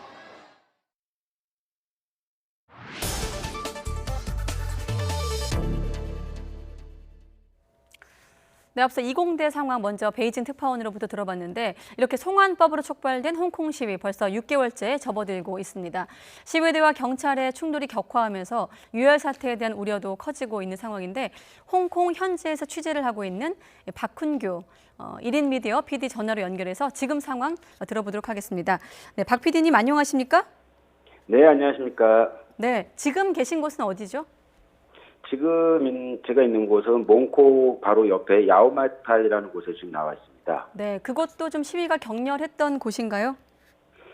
이 시위가 항상 침사추이에서 이렇게 시작을 하면은 그 경찰에 밀려서 마지막까지 밀려나는 곳이 바로 이곳 야오마타이 이 지역입니다. 아, 그렇군요. 그럼 지금은 좀 소강 상태인 건가요? 그렇게 전해지고 네, 있는데. 오늘은 어제 워낙에 격렬하고 강경하게 진압을 해서 지금은 오늘은 뭐 시위가 거의 없는 상태입니다. 네, 그러면 어젯밤에 직접 목격하신, 취재하신 내용을 위주로 좀 여쭤봐야 될 것 같다는 생각이 드는데 어제 어땠습니까? 어느 정도였습니까? 어제 좀 정리를 하자면은 네. 이공대에서 새벽녘에 일부 학생들이 도심으로 나왔습니다. 그 나온 인원과 일부 시위대가 합류를 하면서 오전에 침사추이에서부터 시작된 시위가 오늘 새벽까지 이어졌고요. 경찰이 워낙 강경하게 진압에 나오고 시위대도 강력하게 화염병이란가 돌로 무장을 해서 네. 충돌하는 상황이 벌어졌었습니다. 아, 그렇군요. 제가 그 박 PD님 SNS를 들어가 보니까 어린 학생들에 대한 걱정도 있었고 또 실제로 PD님께서도 실탄 빼고 다 이렇게 맞았다 이런 표현도 있었거든요. 네네. 네, 직접 그런 일을 당하신 건가요? 네, 그렇습니다. 워낙에 경찰이 어저께 쓸 수 있는 물리력은 전부 다 동원했다라고 봐도 과언이 아니었기 때문에 기존의 어떤 지금 6개월 안에 벌어졌던 시위 중에서 어제가 가장 크게 일어난 시위가 아니었나 좀 그렇게 보고 있습니다. 아, 그렇군요. 앞서 저희 베이징 특파원 얘기로는 지금 이공대 상황만 놓고 보면 시위대의 저항이 막바지에 왔다 이렇게도 볼 수 있겠다 이렇게 전해주고 있는데 PD님이 보실 때는 현지에서 어떻게 좀 전망되고 있습니까? 네, 마찬가지로 어제 이공대에서 경찰이 진입을 해서 초반에 한 600명을 연행을 했고요. 네. 그다음에 새벽에 자진해서 나온 학생들, 그다음에 현재 부상자들을 빼고 나면은 현재 남아있는 인원은 그렇게 많지 않습니다. 그러나 아직 남아있는 숫자들이 그래도 있기 때문에 경찰은 계속해서 지금 대치를 하고 있고요. 예. 그러면서 사회 인사들과 부모들이 계속해서 설득하는 이런 작업들이 계속해서 지금 일어나고 있는 상태입니다. 네, 혹시 그 PD님께서 언제 이 홍콩에 들어가신 건가요? 언제부터 이 지금 사태를 취재하고 계신 건지? 저는 10월 달에 한번 다녀갔고요. 예. 그다음에 이번에 17일 날 들어와서 지금까지 계속해서 취재를 좀 하고 있습니다. 아, 그러면 사흘째 지금 상황을 취재하고 계신 거군요. 네네. 네, 지금 홍콩에는 잘 알다시피 우리 교민도 있고 유학생들도 많은 것으로 알려지고 있는데 우리 교민이나 이런 부분들의 안전에 대해서 혹시 들으신 게 있으십니까? 어제 그 시위대 속에 일반 시민들이 같이 이제 겹쳤기 때문에 네. 같이 섞여 있는 경우가 있었습니다. 그래서 경찰이 강경하게 진압하고 연행하는 과정에서 일부 시민들이 같이 시위대로 오인되거나 해서 통제에 따르지 않는 이런 것 때문에 연행된 모습들이 포착이 됐긴 했지만 아직 한국인 유학생이나 한국인 교민들이 그러한 연행이 됐다는 소식은 아직까지는 없습니다. 아, 그렇군요. 자, 홍콩 정부가 긴급법인가요? 이를 바탕으로 이제 복면금지법을 발동을 했지만 홍콩 고등법원, 우리로 말하면 이제 대법원인데 위헌 결정을 내렸습니다. 이 결정이 진압 과정에 좀 변화를 주거나 그런 감지되는 변화가 있을까요? 애초부터 이 복면법을 가지고 시위대가 인정을 하지 않았습니다. 그래서 네. 이것이 법원에 이제 올라가서 판결이 나왔다고 하더라도 특히 어제 같은 경우는 시위가 워낙에 격렬했기 때문에 시위에 집중하다 보니까 이 판결이 나왔다는 소식이 잘 전파가 되지 않았고 사실 신경 쓸 여력이 없는 상황이었습니다. 네. 그 정부 입장에서도 워낙에 이 상황을 빨리 정리해야겠다라는 강경한 입장을 취하고 있기 때문에 네. 법원의 판결에는 그렇게 별로 신경을 많이 쓰지 않는 그런 그런 상황인 것 같습니다. 그렇군요. 자, 이 시위의 발단이 된 건 처음으로 돌아가면 송환법 아니겠습니까? 지금 시위대 5대 요구 사항에도 여전히 송환법 완전 철폐 이 조건이 들어가 있는데 시위대가 가장 강력하게 요구하고 있는 상황은 송환법일까요? 처음에 이 송환법으로 쪽발된 시기도 하고, 네. 근데 사실 이 송환법은 사실상 철회 상태나 마찬가지입니다. 그래서 지금 5대 요구사항 중에 들어가 있는 것들이 이제 총리 직선제라든가 경찰이 워낙 강경하게 진압하는 과정에서 부상자와 사망자까지 속출했기 때문에 네. 그에 따른 독립적인 조사 요구, 그다음에 미성년자와 시대의 연행 많은 숫자가 연행됐기 때문에 풀어주라는 요구가 지금 가장 강력하게 요구하고 있는 사항들이거든요. 네. 지금 혹시 알고 계시겠지만 국내 대학가에선 지금 중국 유학생들과 대자보 논란도 지금 벌어지고 있는 상황이고 중국 유학생들 같은 경우는 지금 홍콩 시위대를 폭도로 규정을 하고 있거든요. 네. 네네. 이런 흐름에 대해서는 어떻게 보고 계시고 현지에서는 어떤 얘기가 나오고 있나요? 제가 이곳에 도착했을 때 네. 하루 전에 이미 이곳 이공대뿐만이 아니라 폴리테 대학하고 홍콩대에서 네. 중국인 교환학생들이 이 탈출 러시가 이루어진 걸로 알고 있습니다.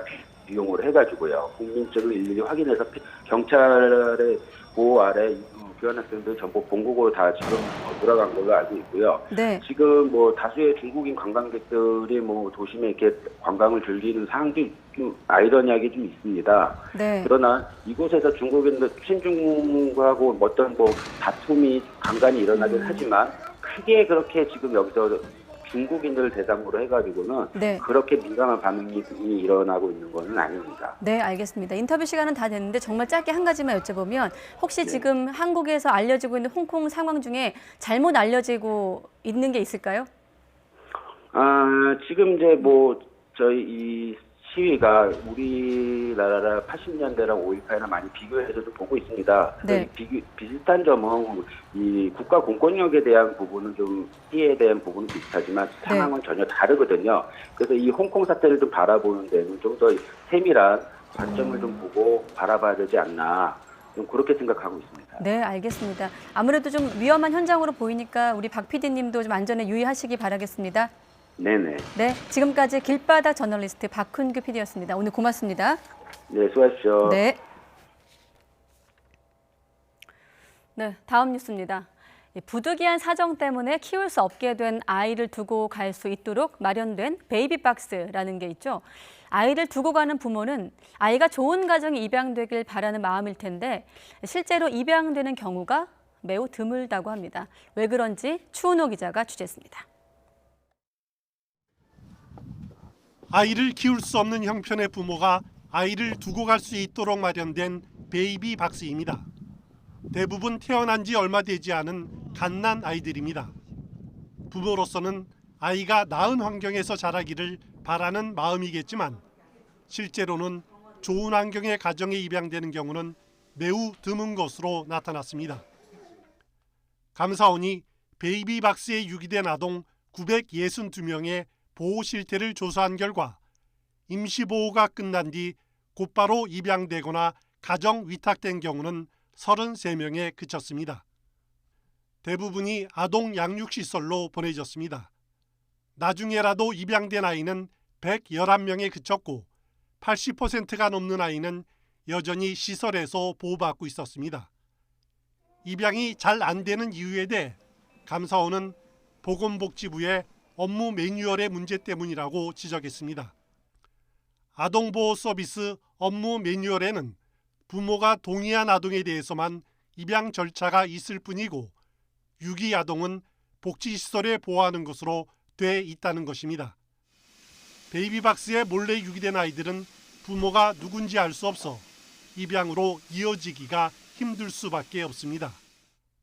감사원은 최근 들어 국내 입양이 해외 입양보다 많이 이루어지고 있는 만큼 입양을 연결하는 시스템과 제도를 정비하는 것이 필요하다고 밝혔습니다. YTN 추은호입니다.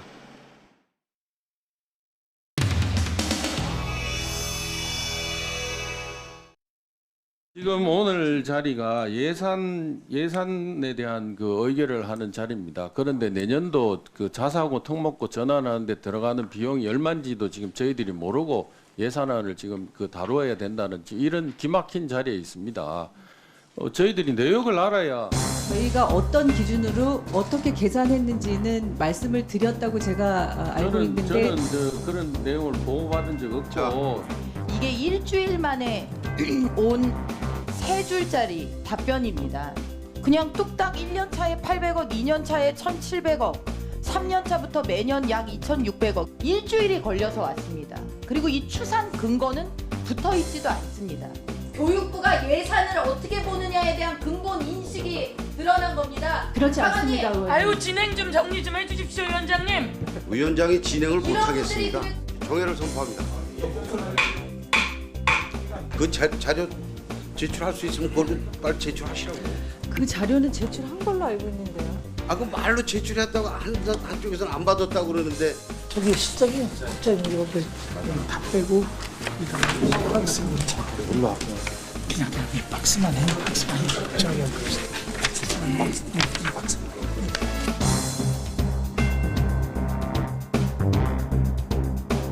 예산을 추계해서 왔는데 제가 한 말씀 드릴게요.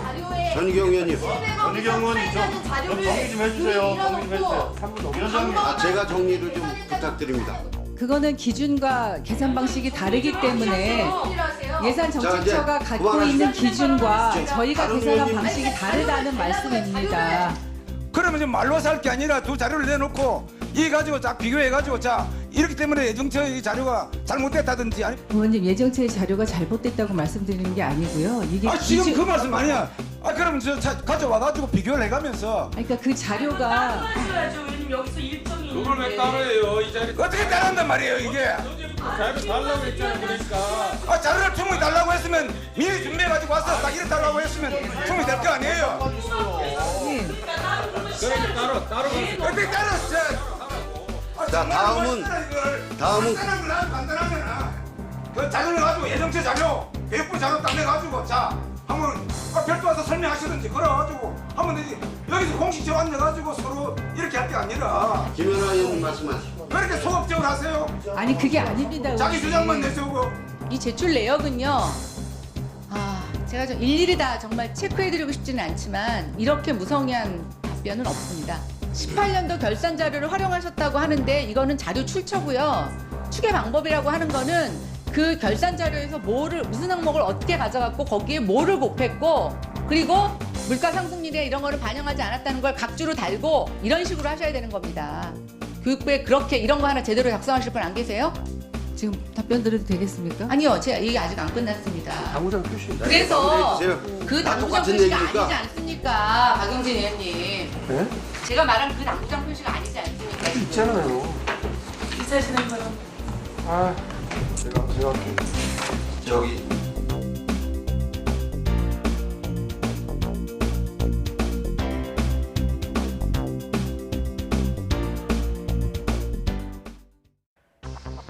정치권이 방위비 협상을 놓고 대립각을 세우고 있습니다. 민주당은 황교안 대표가 한미동맹 파탄론으로 불안감을 퍼뜨리고 있다고 비판했고, 한국당은 한미일 공조에서 이탈하려는 정권의 움직임이 위기의 본질이라고 지적했습니다.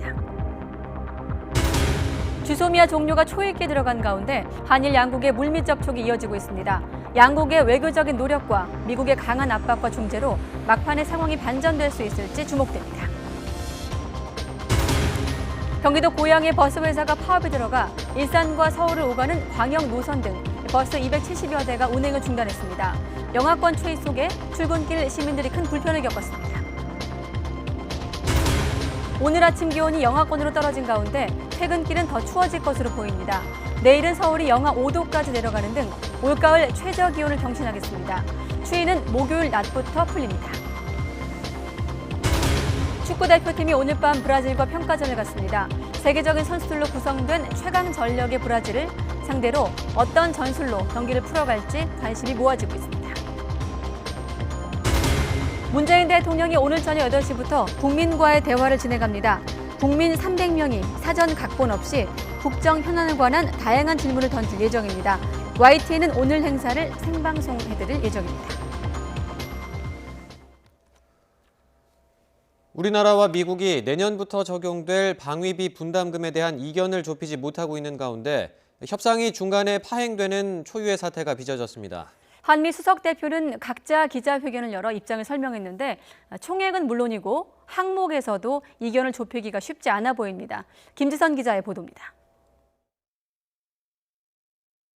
전초전 성격이 강했던 앞서 두 차례 협상과 달리 긴장감이 높아진 제3차 협상. 이틀째 협상이 시작되고 1시간쯤 지나 갑자기 심상치 않은 파행 소식이 들려왔습니다. 미국 측 수석 대표는 긴급 기자회견을 열고 한국이 미국의 공정하고 공평한 분담 요구에 응하지 않았다며 불만을 드러냈습니다. 이어 한국 측에 생각할 시간을 주기 위해 협상 중간에 나왔다며 새로운 제안을 내놓을 것을 촉구했습니다. 다음 협상은 한국 측이 준비되면 하자며 기약하지 않았습니다. I hope to put forward new proposals that would enable both sides to work towards a mutually acceptable agreement in the spirit of our great alliance. 우리 측 수석 대표도 기자회견을 열고 방위비 분담은 합리적이고 수용 가능한 수준이어야 한다는 원칙을 거듭 확인했습니다. 미국이 새로운 항목 신설 등을 통해 분담금이 대폭 증액돼야 한다는 입장이었다며 우리와 상당한 차이가 있는 건 사실이라고 밝혔습니다. 이어 예정대로 협상이 안 된 건 미국이 중간에 자리를 떴기 때문이라며 인내를 갖겠다고 말했습니다.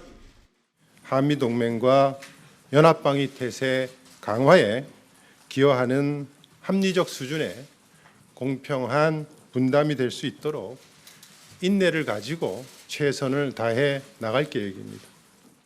이번 파행으로 한미가 수석 대표 협상 이후 진행하려던 실무 협상 일정도 불투명해졌습니다. 현재 적용 중인 협정 종료가 한 달여밖에 남지 않은 상황에서 공개적인 충돌 양상이 빚어지면서 향후 협상도 난항이 예상됩니다. YTN 김지선입니다. 한미 방위비 분담금 협상을 두고 여야 정치권도 공방을 벌였습니다. 네, 미국 측 요구가 과도하다는 데에는 이견이 없었는데 사태를 바라보는 시각과 대응 방안을 두고 의견이 엇갈렸습니다. 이번엔 국회로 가보겠습니다. 최민기 기자. 네, 국회입니다.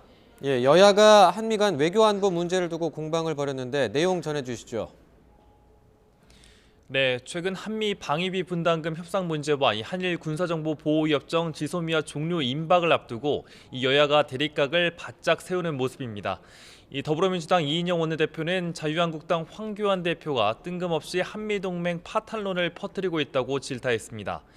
황 대표가 지소미아를 종료하면 큰 태풍이 온다고 비상행동 방침까지 밝히며 국민 불안감을 짚히는 데 앞장서고 있다면서 황 대표의 주장은 광화문 아스팔트 극우 세력이나 할 법한 국익 훼손 언동이라고 강도 높게 비판했습니다. 직접 들어보겠습니다. 황교안 대표 주장에는 국익이 없습니다. 민심과도 한참 동떨어져 있습니다. 오직 광화문 아스팔트 극우 세력이나 할 법한 주장이라고 저는 단정합니다. 이 한국당 나경원 대표는 한미 방위비 분담금 갈등의 본질은 한미 동맹 위기라고 날을 세웠습니다. 이 계속해서 한미일 공조에서 문재인 정권이 이탈하려는 제스처를 보이면서 한미 동맹에 대한 미국의 불신이 깊어진 게 화근이라고 지적했습니다. 문재인 정권이 계속해서 한미 동맹과 한미일 공조에서 이탈하려는 듯한 제스처를 보임에 따라 한미 동맹에 대한 미국의 불신이 깊어진 것이 그 화근입니다. 다만 한국당도 미국 측에 대해서도 이 분담금 문제를 거래와 비용 구조로 폄훼하지 말고 이 한미 가치동맹 관점에서 봐야 한다며 과도한 인상 요구는 안 된다고 밝혔습니다. 오늘 국회 국방위원회에서는 방위비 분담금과 관련한 발언도 나왔지만 미국 측의 인상폭이 너무 과도하다는 데 의견이 모였습니다. 민주당 이인영, 한국당 나경원, 바른미래당 오신환 원내대표 등 3당 원내대표들도 이 문제와 관련해 미국으로 출국합니다. 2박 4일 일정으로 여야 원내대표들은 미 의회와 국무부 인사들을 만나 한미 방위비 분담금 협상과 관련한 우리 국회의 입장을 전달할 예정입니다. 지금까지 국회에서 YTN 최민기입니다. 태국을 방문 중인 정경두 국방부 장관과 고노다로 일본 방위상이 지난밤 비밀리에 회동하는 등 여러 차례 비공식적으로 접촉한 것으로 알려졌습니다.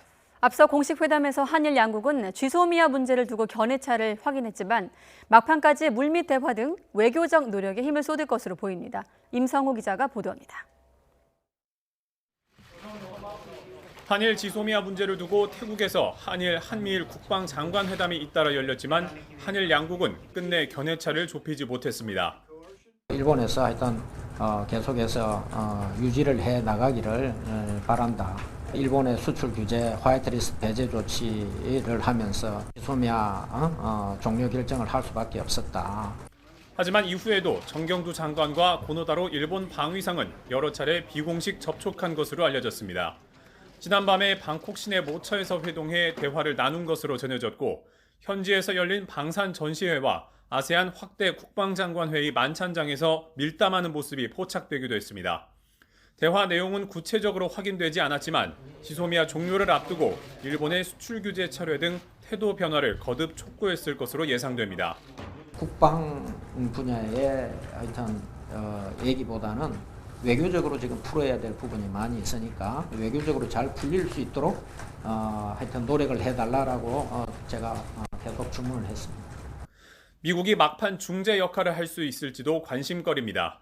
미국은 지소미아를 중국을 견제하는 인도 태평양 전략의 핵심 축으로 간주하고 협정 유지를 위해서 우리뿐만 아니라 일본 정부에도 강한 압박을 가하는 것으로 전해졌습니다.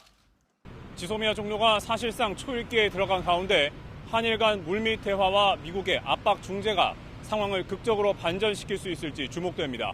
태국 방콕에서 YTN 임성호입니다. 네, 지소미아 문제를 놓고 한일 양국이 대립하고 있는 가운데 일본에선 종료가 불가피하다는 여론이 우세한 것으로 나타났습니다.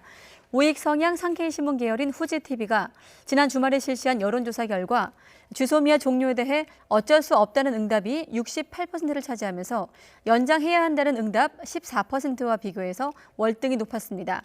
악화된 한일 관계를 개선하기 위해 문재인 대통령과 아베 총리 정상회담을 조속히 열어야 하는지에 대해서는 58%가 서두를 필요가 없다고 답을 했고 서둘러야 한다는 응답은 34%였습니다. 예, 날씨가 갑자기 겨울처럼 추워졌는데 내일은 더 단단히 대비하셔야겠습니다. 이번 추위는 모레 풀린다는데 취재기자 연결해서 들어보겠습니다. 김진두 기자. 네, 김진두입니다. 예, 오늘도 꽤 추웠는데 내일은 오늘보다 더 춥다고요? 네, 그렇습니다. 오늘 아침 기온만 보면 계절이 가을이 아닌 겨울에 가까웠습니다. 설악산 기온이 영하 15.5도까지 떨어졌고 서울도 영하 3.5도로 올가을 최저기온을 기록했습니다. 내일은 오늘보다 더 추워지겠습니다.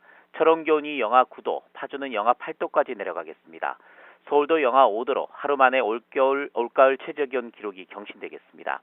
특히 오늘 영상권에 머물렀던 남부지방도 대부분 영하권으로 기온이 떨어지겠습니다.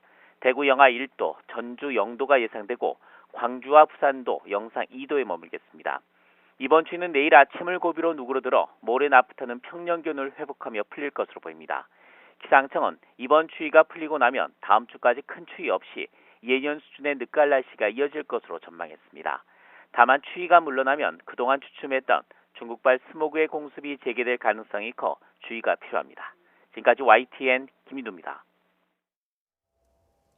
제주도 인근 해상에서 조업 중이던 어선의 불이 나 선원 12명 가운데 1명이 숨지고 11명이 실종됐습니다. 제주해양경찰서는 오늘 아침 7시 10분쯤 제주 차귀도 서쪽 76km 해상에서 29톤급 통영선적 어선에 불이 났다고 밝혔습니다. 오전 10시 21분쯤 표류 중이던 선원 1명을 해경이 발견해 병원으로 옮겼지만 숨졌고 한국인 선원 김모 씨로 확인됐습니다. 나머지 선원들은 아직 발견되지 않은 가운데 사고 해역에서는 해경과 해군이 함정과 헬기 등을 동원해 수색 작업을 이어가고 있습니다. 예멘 서해상에서 우리 국민 2명을 비롯해 16명을 태운 선박 3척이 후티 반군에 의해 납포됐습니다. 후티 반군은 한국 선박으로 확인되면 배와 선원을 모두 풀어주겠다는 뜻을 밝혔지만 그 시일은 알 수 없습니다. 장하영 기자입니다. 18일 아침 7시 24분, 예멘 카마란 섬 서쪽 15마일 해상에서 우리나라의 웅진개발선사로 모바일 메시지가 날아왔습니다. 새벽 3시 50분쯤 해적이 선박을 접수했다는 예인선 웅진 T1100호 선장의 긴급한 연락을 끝으로 선박의 행적은 끊겼습니다. 해적인 줄 알았던 나포 세력은 예멘의 후티 반군이었습니다. 외교부는 후티 반군이 우리나라 국적의 준설선과 예인선, 그리고 사우디아라비아 국적의 예인선 모두 3척을 납포해 예멘 호데이다주 살리프항에 정박시켰다고 밝혔습니다. 한국인 2명을 포함한 선원 16명은 모두 무사한 걸로 확인됐습니다. 또 후티 반군 측에서 해당 선박들이 영해를 침범했기 때문에 억류해 조사 중이지만 한국 선박으로 밝혀지면 선원과 함께 놓아주겠다는 의사를 밝힌 걸로 알려졌습니다. 납포 선박에 탑승한 우리 국민에 대해서 말씀드리면 우리 국민 모두 건강하고 안전한 상태이며 해당 사실을 가족에게 통보하였습니다. 우리나라 청해부대 강감찬 함이 오만 무스카트항에서 예멘 해역으로 이동 중이지만 군사작전을 염두에 두고 있지는 않다고 외교부는 설명했습니다. 우리 국민이 후티 반군에 억류된 건 이번이 처음입니다. 하지만 다른 나라 선박을 납포했다가 풀어준 적은 몇 차례 있었습니다. 이란의 지원을 받고 있는 후티 반군은 사우디아라비아가 이끄는 동맹군과 예멘에서 내전 중으로 정전 합의가 이루어졌지만 아직 정세가 불안합니다. YTN 장하영입니다. 20대 엄마가 3살 딸아이를 학대해 숨지게 한 사건과 관련해 범행에 함께 가담했던 20대 여성이 구속영장 심사를 받았습니다. A씨는 지난 14일 경기도 김포시 감정동의 자택에서 지인 B씨의 딸을 마구 때려 숨지게 한 혐의를 받고 있습니다. 앞서 친모 23살 B씨를 구속해 조사 중인 경찰은 친모의 동거남에 대해서도 범행 가담 여부를 수사하고 있습니다. 검찰이 진범 논란을 빚은 화성 8차 사건의 재심 개시 여부와 관련해 기록 검토에 나섰습니다. 수원지방검찰청은 경찰로부터 8차 사건의 옛 수사 기록과 과거 범인으로 검거됐던 윤모 씨와 당시 수사관에 대한 최근 참고인 조사 기록 등을 넘겨받아 살펴보고 있다고 밝혔습니다. 앞서 검찰은 윤 씨가 지난 13일 법원에 재심을 청구한 뒤 재판부로부터 이에 대한 의견을 제시해달라는 요청을 받고 검토에 착수했습니다. 한국철도공사와 전국철도노동조합이 교섭을 벌였지만 끝내 합의에 이르지 못하면서 철도노조가 내일 오전 9시부터 무기한 총파업에 들어갈 예정입니다. 철도노조는 철도공사와 정부가 노사 합의와 대통령 공약 이행을 위한 전향적인 안을 제시하지 않은 만큼 불가피하게 무기한 총파업에 돌입할 수밖에 없다고 밝혔습니다. 다만 총파업 전후로 대안을 갖고 오면 언제든 대화의 가능성이 있다고 밝혀 추가 협상 여지를 열어놓긴 했습니다. 철도노조 총파업은 3년여 만으로 파업이 시작이 되면 KTX와 광역전철, 새마을호 등이 최대 60에서 82% 감축돼 불편이 불가피할 전망입니다. 그리고 오늘 아침 경기 고양시에서는 버스회사 파업으로 출근길 차질이 있었습니다. 대체 교통수단이 투입되긴 했는데 영하의 날씨 속에 많은 시민들이 큰 불편을 겪었습니다. 김대겸 기자가 취재했습니다. 출근 시간 버스 정류장에 시민들이 길게 줄지어 서 있습니다. 버스 여러 대가 와서 승객을 실어갔지만 기다리는 줄은 좀처럼 줄어들지 않습니다. 경기도 고양시의 명성운수 노조가 파업에 들어가면서 20개 노선버스 270여 대가 운행을 중단했기 때문입니다. 다행히 근데 다른 버스가 가는 게 있어서 다행인데 만약에 그 하나밖에 없으면 문제가 많이 될 것 같아요. 특히 M버스와 광역버스 등 일산에서 서울로 들어가는 노선 등이 대거 운행을 중단하면서 출근길 차질이 빚어졌습니다. 지하철로 발길을 돌리거나 급한 대로 택시를 이용하는 사람도 있었습니다. 저뿐이 아니라 지금 그쪽으로 출근하는 사람들이 아직 파악도 안 된 상태인데 이게 학생들도 그렇고 저도 그렇고. 기온까지 뚝 떨어지면서 버스를 기다리는 시민들은 추위와도 싸워야 했습니다. 출근 시간대 시민들이 가장 많이 몰리는 버스 정류장 가운데 한 곳입니다. 대체 교통수단을 투입하긴 했지만 이처럼 많은 시민들이 영하의 날씨에 큰 불편을 겪고 있습니다. 지자체가 전세버스 20대를 급히 투입했지만 불편을 받기엔 역부족이었습니다. 필요하다면 추가적으로 유사 노선들을 더 동원할 계획이고요. 명성운수 노사 간의 임금 협상이 원활히 이루어지도록 더 독려할 계획입니다. 주 52시간제 도입에 따른 임금 보전 등의 문제로 노사가 팽팽히 맞서고 있는 가운데 사태가 장기화하지 않을까 우려하는 목소리도 있습니다. YTN 김대겸입니다.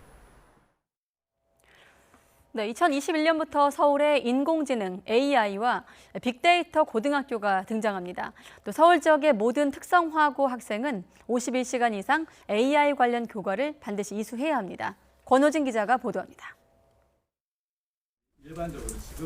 인공지능 AI와 빅데이터, 스마트 팩토리, 사물 인터넷, 4차 산업혁명 시대 핵심 기술로 분류되지만 이 분야 전문 기능인은 많지 않은 실정입니다.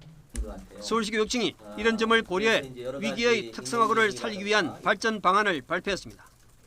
우선 2021년 두 곳을 시작으로 4년 동안 특성화고 10곳을 AI나 빅데이터 고교로 전환합니다. 2020년부터 2024년까지 단계적으로 전환된 인공지능 빅데이터 특성화고는 미래 기술을 다양한 산업 분야에 활용하고 적용할 수 있는 전문 기능인을 양성하는 요람이 될 것입니다. AI 고교 개교에 대비해 4차 산업혁명 4개 분야 각 20명씩 8명의 교사를 내년부터 전문 기관에 위탁해 6개월간 연수시킬 예정입니다. 하지만 생소한 기술을 불과 6개월 교육받고 가르친다는 건 수긍하기 어려운 대목입니다. 또 2021학년도 특성화고 신입생부터 AI 관련 과목을 51시간 이상 반드시 이수하도록 했습니다. 4차 산업혁명 시대를 대비하여 모든 특성화고에 인공지능 교육을 강화하고자 합니다. 4차 산업혁명 시대에 부응하는 특성화고 교육 시스템을 업그레이드하는 데 초점을 맞추고 있다. 이를 위해 내년에 인공지능과 미래사회 교과서를 개발하는 등 4차 산업혁명 분야 교과서를 2024년까지 매년 2종류씩 개발하기로 했습니다. 그러나 기대했던 특성화고 취업률 제고 방안은 특별한 게 없었습니다. 조희연 교육감의 특성화고 세 곳 학교 사례를 통해 마련된 발전 방안은 신입생 미달 사태를 막기 위한 경쟁력 강화에 무게를 실은 것으로 보입니다. 이는 곧 50%대까지 추락한 취업률을 끌어올릴 수 있는 교육청 차원의 해법이 없다는 방정이기도 합니다. YTN 권호진입니다.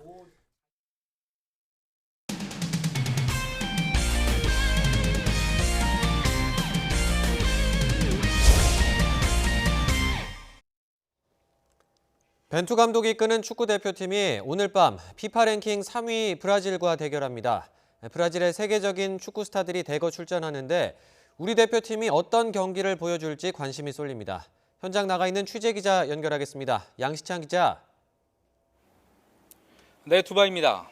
예, 어제 양 팀의 공식 기자회견과 공개 훈련이 있었는데요. 이 브라질 선수단의 분위기는 어떻던가요? 네, 말씀대로 한국 시각으로 어젯밤 늦게 양 팀의 공식 기자회견과 공개 훈련이 진행됐습니다. 아부다비 경기장에 먼저 모습을 드러낸 것은 브라질 대표팀입니다. 한국 팬들에게도 친숙한 피르미누나 알리송, 또 파비뉴, 제주스 등 프리미어리거뿐만이 아니고요. 레알 마드리드의 밀리탕이나 또 바이에른 뮌헨의 쿠티뉴 등 세계적인 유럽파 선수 22명이 모두 모습을 드러냈습니다. 세계 최강팀 명성에 걸맞게 아주 자유로운 분위기 속에서 훈련이 진행됐는데요. 훈련에 임하는 자세는 진지했습니다. 예, 브라질 하면 강팀으로 너무 잘 알려져 있습니다만 실제로 양팀 선수들의 이적률을 비교한 자료를 보니까 차이가 어마어마하더라고요. 네, 그렇습니다. 축구 전문 사이트 트랜스퍼 마크트 기준인데요. 브라질 대표팀 몸값 총액이 1조 1천억 원이 넘는 것으로 집계를 하고 있었습니다. 한국 대표팀이 1,700억 원 정도니까 한 7배에 달하는 금액 차이고요. 또 1,000억 원 정도 손흥민 선수의 몸값을 제외하면 20배 정도 가까운 차이가 납니다. 말 그대로 초호화 멤버인 겁니다. 하지만 이런 화려한 선수들의 몇 명과 달리 최근 A매치 5경기 성적은 3무 2패로 좋지 않았습니다. 특히 직전 경기에서 영원한 라이벌 아르헨티나에 지면서 더욱 분위기가 좋지 않습니다. 그래서 이제 어제 훈련은 굉장히 진지했고요.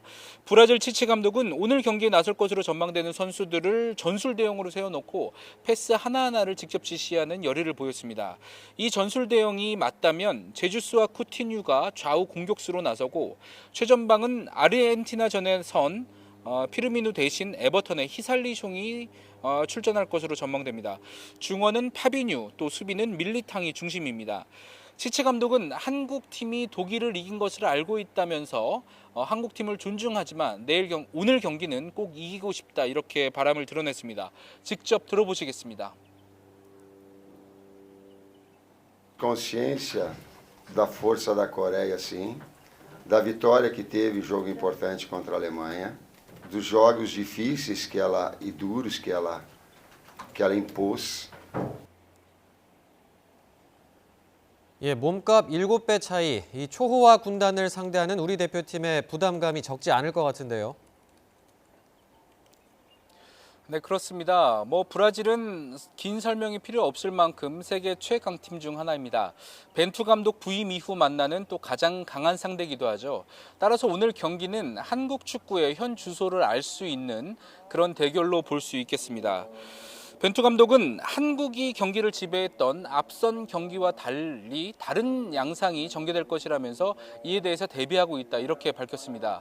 브라질이 강팀인 만큼 공격보다는 수비 위주의 전술을 펼 것으로 보입니다. 벤투호는 최근 월드컵 지역 예선에서 상대의 한 골도 허용하지 않고 있는데 이 무실점 행진이 이어질지도 관전 포인트입니다. 특히 김민재와 김영권 두 센터백이 브라질의 강한 공격 라인을 어떻게 봉쇄해야 할지 관심인데요. 철벽 방어에 폭풍 드리블을 선보이는 김민재를 보기 위해 유럽 스카우터들이 방문한다는 소식도 전해졌습니다. 오늘 경기가 김민재 선수의 유럽 진출에 도약대가 됐으면 좋겠습니다. 예, 그리고 손흥민 선수 이야기를 안 할 수가 없는데요. 브라질이 유독 손흥민을 경계하고 있다고요. 그렇습니다. 어제 공식 기자회견에서 치치 감독과 동석한 브라질 수석 코치가 손흥민을 강하게 경계하는 발언을 내놨습니다. 아르헨티나의 메시처럼 한국은 손흥민을 중심으로 경기를 풀어간다. 또 따라서 이 선수에 대한 경계가 필요하다. 이렇게 밝혔습니다. 이미 세계적인 반열에 오른 손흥민 선수의 명성을 그 위상을 다시 확인할 수 있는 대목이었는데요. 오늘 경기는 손흥민이 뛰는 올해 마지막 A매치입니다. 손흥민도 유종의 미를 거두겠다고 밝힌 바 있는데요. 직접 들어보시겠습니다. 전체 선수들이 같이 할 수 있는 시기가 이제 마지막 브라질하고 마지막 경기인데 동아시아 빼고 이제 올해 있는 마지막 경기라고 생각을 하는데 선수들도 분위기 너무 다운될 필요 없이 유종의 미를 잘 거둬야 될 것 같아요. 저희가 강팀 상대로도 한국에서 경기를 해봤지 이렇게 밖에 나와서 경기를 해보는 거는 또 되게 오랜만이기 때문에 브라질과의 경기에서 좋은 경기력으로 또 잘 치를 수 있었으면 좋겠습니다. 손흥민은 노란색 유니폼을 입은 팀에 유독 강해서 양봉업자라는 별명이 있는데요. 노란 유니폼의 상징과도 같은 브라질을 맞아서 그 기분 좋은 징크스를 계속 이어갔으면 좋겠습니다. 손흥민뿐만 아니라 황의조나 황희찬, 이강인, 이재성, 권창훈 등 다른 유럽파 선수들도 올해 마지막 A매치인 만큼 좋은 경기력을 기대해 보겠습니다. 지금까지 두바이에서 YTN 양시창입니다. 미국 메이저리그 진출을 노리는 김광현이 소속팀 SK 구단과 만났지만 해외 진출 여부를 놓고 결론을 내지는 못했습니다. 양측은 내부 고민 과정을 거쳐서 조만간 다시 만나기로 했습니다. 보도에 김상익 기자입니다. 트러블 메이커가 맞는 것 같고 일단은 구단과 잘 상의해서 따로 다시 말씀드리겠습니다. 프리미어 12 대회 기간 중 해외 진출 의사를 밝혀 이슈의 중심에 있었던 김광현이 귀국 바로 다음 날 소속팀 SK 손차원 단장을 만나 메이저리그 진출 허락을 공식 요청했습니다. 양측은 1시간 넘게 대화를 나눴지만 첫 만남에서 바로 결론을 내지는 못했습니다. SK 구단은 이번 만남은 주로 김광현의 말을 듣는 자리였다며 선수의 의지를 확인한 만큼 이제는 구단의 내부 고민 과정을 거쳐야 한다고 말했습니다. 달라진 포스팅 시스템으로 인해 금액에 따른 구단의 거부권 행사가 원천 봉쇄되기 때문에 SK의 선택은 더욱 신중할 수밖에 없습니다. 구단 내부에서만 결정하면 되는 게 아니라 이게 지금 KBO 리그에서 FA 계약 중에 해외 진출을 보내는 선례가 없어요. KBO 규정이나 의견도 좀 들어봐야 되는 부분이 있고요. SK는 이 밖에 광고주 등 다방면의 의견을 듣겠다고 했지만 포스팅 시스템 신청 기한이 다음 달 5일인 점을 고려하면 이번 주 안으로 결정을 낼 가능성이 높습니다. 김광현도 면담에서 구단과 충분한 대화를 나눴다며 구단이 내부적으로 협의를 거쳐 다시 연락을 주기로 했다고 전했습니다. 2016년 SK와 FA 계약을 맺은 김광현은 2년 뒤인 2021년까지는 해외 진출 대상자가 아니지만 나이 등을 고려해 구단이 대승적 차원에서 풀어주기를 희망하고 있습니다. 4번의 우승과 함께 13년째 SK 마운드를 지켜온 에이스 김광현. 그에게 마지막이 될 수도 있는 해외 진출 도전의 꿈이 어떤 결과를 가져올지 주목됩니다. YTN 김사익입니다. 프로축구 울산의 김보경, 전북의 문선민, 그리고 포항의 완델손 선수가 올 시즌 K리그1 MVP 후보에 선정됐습니다. 울산과 전북의 치열한 우승 경쟁 속에 올 시즌 감독상 후보에는 모라이스 전북 감독, 포항 김기동 감독, 대구 안드레 감독, 서울 최용수 감독 등 4명이 이름을 올렸습니다. 부문별 수상자는 각 구단 주장과 감독 그리고 미디어 투표를 통해 결정되며 다음 달 2일 열리는 K리그 대상 시상식에서 발표됩니다.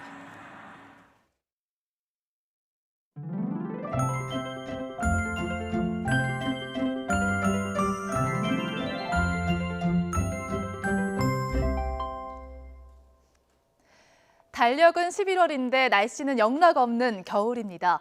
때이른 겨울 추위가 찾아오면서 날씨가 급격하게 추워졌는데요. 오늘 아침 서울 기온이 영하 3.5도까지 떨어진 데 이어서 한낮의 기온도 4도 선에 머물렀습니다. 오늘 퇴근길은 다시 서울 기온이 0도까지 뚝 떨어지겠고요. 내일 아침은 영하 5도까지 내려가면서 추위가 절정에 달하겠습니다. 현재 위성 모습입니다. 전국의 하늘이 대체로 맑지만 서해안 지역은 산발적인 빗방울이 조금씩 떨어지고 있습니다. 내일은 전국의 하늘이 맑겠고요. 미세먼지 농도는 대체로 좋음에서 보통 단계로 공기질이 깨끗하겠습니다. 다만 영동 지역은 건조주의보가 내려진 가운데 내일도 메마른 날씨가 이어지겠고 해안 쪽으로 바람이 무척 강하게 불겠습니다. 내일 아침 기온은 오늘보다 2도에서 4도가량 더 떨어집니다. 서울 기온이 영하 5도를 비롯해 춘천이 영하 7도, 안동 영하 5도, 대구 0도, 광주 2도가 예상되고요. 낮 기온은 오늘보다 조금 높아지겠습니다. 서울의 한낮 기온이 6도, 강릉 10도, 대구와 광주도 10도까지 오르겠습니다. 모레 낮부터는 예년 기온을 회복하면서 때이른 추위가 누그러지겠고요. 돌아오는 일요일엔 전국에 한 차례 비가 오겠습니다. 날씨 정보였습니다. 네, 뉴스큐 잠시 뒤에 계속됩니다.